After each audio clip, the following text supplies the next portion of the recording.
รวมฝูงรีโวงบผ่อน 5,000 มีให้เลือกเป็น10คันเลยนะไอเสียมได้มาเป็น10คันครับรีโวงบผ่อนเดี๋ยวละ 5,000 ตลอดสัญญารถพวกนี้เป็นรถบริษัทเด้อนะเป็นรถเหมาบริษัทมา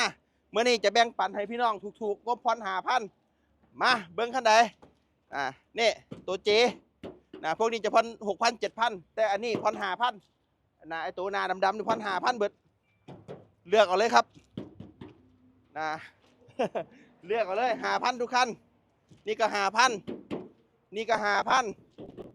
นี่ก็ 5,000 นี่ก็ 5,000ออกมาข้างหลังมีเป็น10คันครับพี่น้อง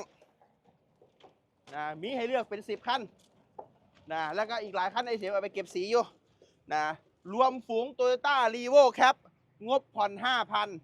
ฟรีดาวฟรีจองฟรีจัดฟรีโอนออกรถ0 บาทบัตรประชาชนใบเดียวไอเสมรถซิ่งจัดให้โคตรสุดวัยรุ่น